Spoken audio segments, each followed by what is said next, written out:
The Witcher 3 presents us with Geralt of Rivia, a hardened witcher forged by violence and steeped in cynicism. Initially, you wouldn't be blamed for thinking that he's as cold as the world that he lives in.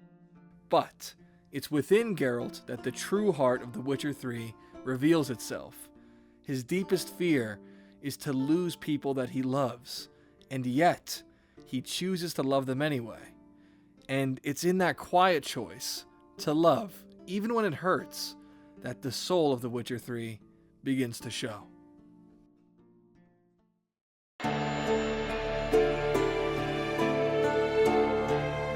The Witcher 3 is a game about monsters, fantastic magic, and a gritty, tough world. But beneath that surface, it's animated by something all too human. At its heart, The Witcher 3 is fundamentally a story about love and the consequences of getting it wrong, something that Geralt directly has to reckon with when he finally reunites with his adoptive daughter. Not the love of fairy tales, not the kind that's safe or simple. It's a love twisted by fear, broken by the past, tested by fate. A love that sometimes fails, but sometimes, if we're lucky and work hard enough at it, breaks through the muck of reality. In Plato's Symposium, love is described as a kind of ladder, something we climb. We begin with love that's selfish, possessive, and rooted in desire. But if we keep climbing, we find something else, a love that sees beyond itself, that nurtures, and that lets go. A love that gives not because it needs, but because it understands. Geralt climbs this ladder too, being forced to continually face it through various political and personal interactions that he finds himself embroiled in during his quest to find Ciri. The Witcher 3 shows us that progression through broken families, dangerous prophecies, and the pain of letting someone grow up. It gives us characters who love wrongly and a path to learn how to love rightly. This isn't just a story about choosing between simple outcomes. It's about how Geralt and we choose to love. Whether we can care without controlling, protect without possessiveness, let go without giving up. Because in this world ruled by fate, trauma, and political considerations, love might be the only meaningful choice that we have. To dream of raven locks and twisted. From the very outset of The Witcher 3, love can feel like a liability. Geralt is a witcher, a man forged, mutated, and trained to kill. He doesn't get to have a family. He doesn't get to fall in love. His job, his very existence, is built around emotional detachment. Contracts, no connections. Monsters, no meaning. Yet, he still yearns for these things. We can see this in his dream at the game's outset, where his thoughts are centered on a peaceful life with Ciri and Yennefer at Kaer Morhen. But all of this comes to an immediate halt when the reality of the Wild Hunt wakes him from his dream and leads him to his purpose, to find Ciri. On his journey, the world expects him to be neutral, but as he journeys through Velen, Novigrad, and Skellige, it becomes increasingly clear that neutrality is impossible. People want more than a sword. They want loyalty, judgment, and even love.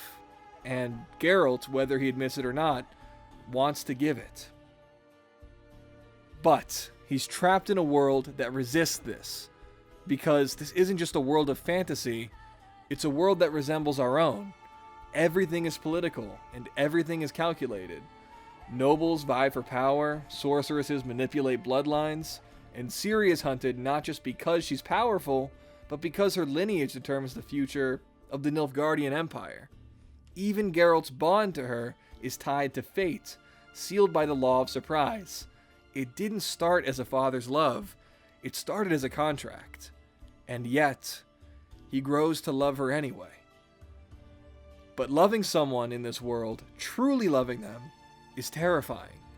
Because everything in Geralt's life teaches him that love is a weakness.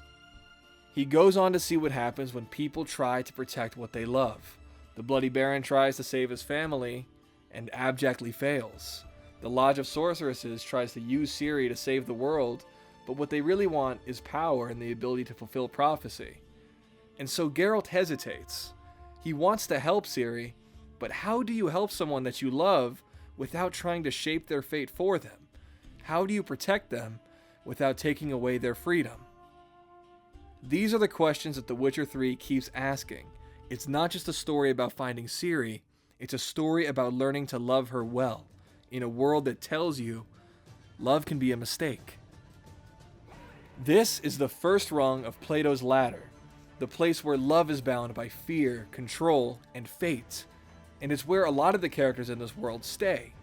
But Geralt might have a chance to climb up that ladder and reach a higher form of love. You flee, my dream come the morning.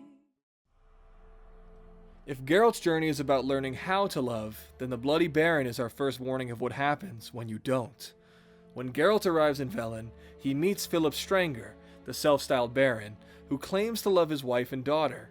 He's desperate to bring them home, and he's tormented by their absence. And, on the surface, that grief might look like real love. But as the truth unravels, something becomes painfully clear. The Baron didn't lose his family, he broke it. He beat his wife and scared his daughter, and drank himself into oblivion and blamed everyone but himself. His love wasn't gentle, it was possessive. The kind of raw and selfish love that confuses ownership with care. This is what Plato would call the lowest form of love. Love rooted in desire and ego. The Baron doesn't love his family as themselves. He loves them for what they mean to him. And when that's taken away, he breaks apart into pieces. Every choice in the Baron's story reflects a man trying to fix love with control. He wants to make things right, but only on his terms. He begs Geralt to bring his family back, and he refuses to let go, even when letting go is the only moral act left. And no matter what the player does, the Baron's story ends in heartbreak. His wife may die, he may take his own life. There really is no resolution, because love, once corrupted, does not have a tidy ending. The game doesn't punish you, it punishes him for the way that he loved. But this story isn't just a side quest, it's a mirror held up to Geralt, because like the Baron, Geralt also lost Ciri. Like the Baron, he wants her back, and if he isn't careful, he could make the same mistakes. This is the danger of the bad ending, when Geralt treats Ciri like something to protect at all costs, like something he can't lose. He ends up suffocating her, and in the end, she disappears forever. Geralt becomes like the Baron, a man clinging to the last remaining symbol of his love before he is destroyed by the lack of his beloved daughter.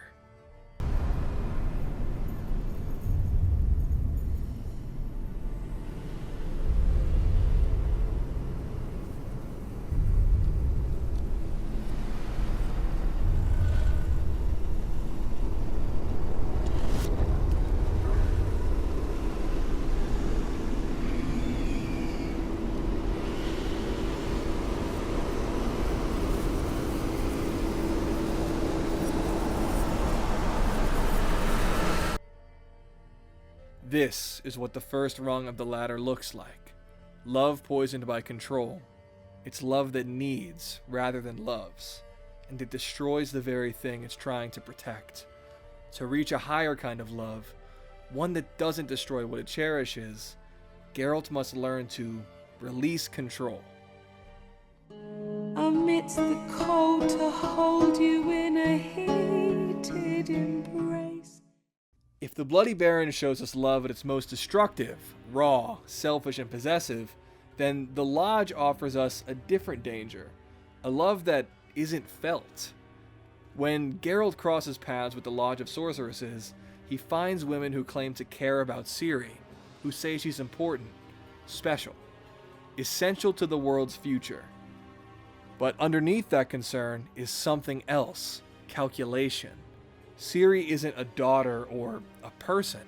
She's a piece of strategy. She is the right bloodline, the right heir, and the key to the future. And what she wants doesn't matter. This is the logic of fate. Not the messy, mythic kind from fairy tales, but the rational, bureaucratic kind. The kind that turns people into mere symbols, and love into duty. To the Lodge, Ciri is a role to fulfill, and to Nilfgaard, likewise, she's a political solution. And to many in the world of The Witcher, including at times even Geralt, love is expressed through function, through responsibility, and through making the right choice no matter how cold it might feel. This isn't evil, it's not even cruel. In fact, this is often perceived to be good and kind. Geralt himself is steeped in this way of thinking.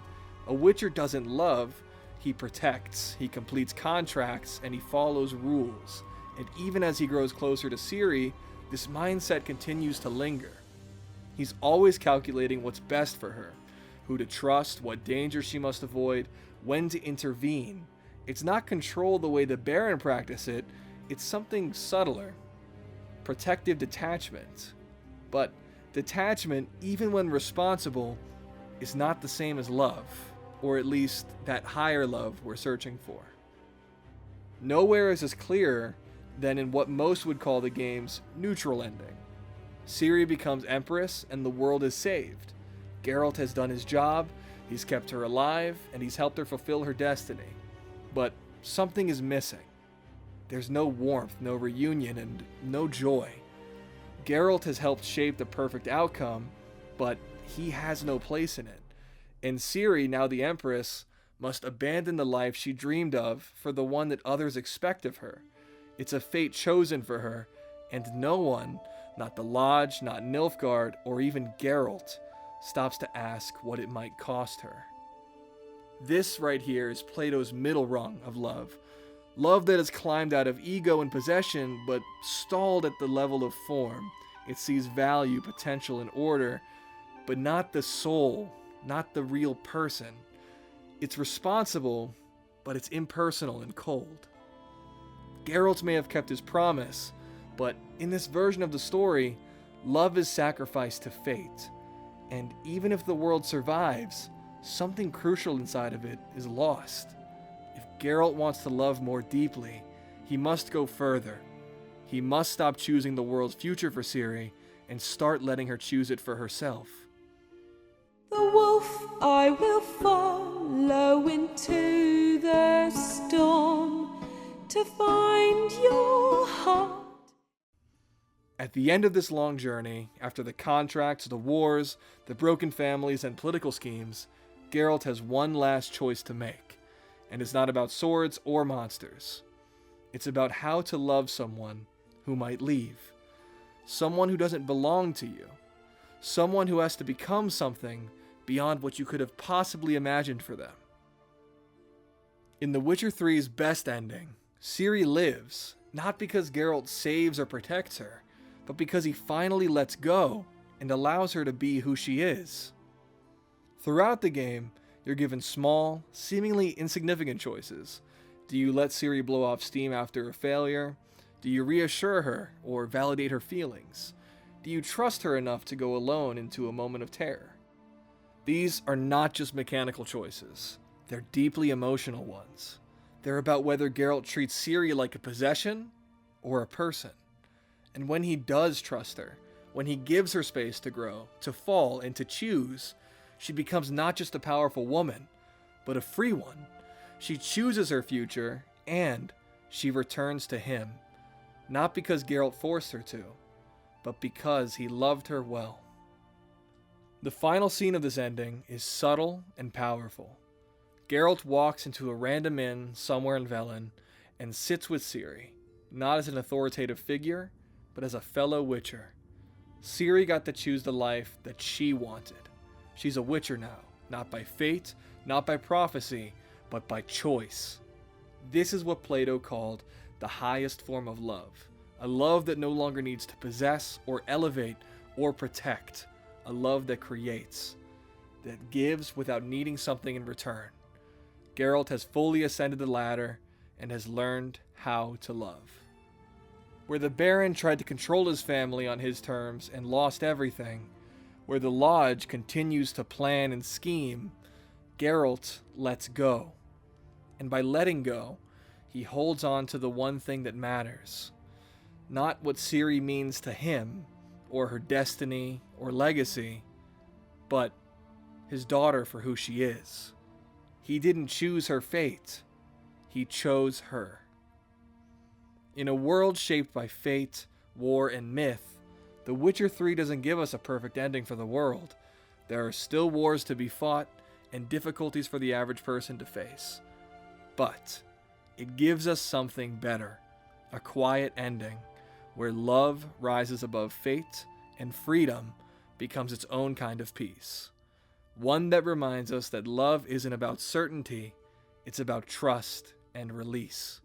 And sometimes, the only way to love someone fully is to let them go and wait for them to return.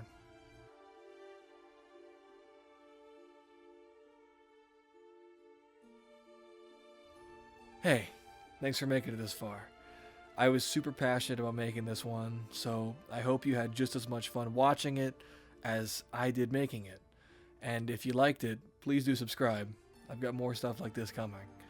I'd also like to announce that I made a Patreon for anyone who wants to support me a little bit further. It means the world, but obviously you don't have to. That's enough shilling from me. Have a nice day.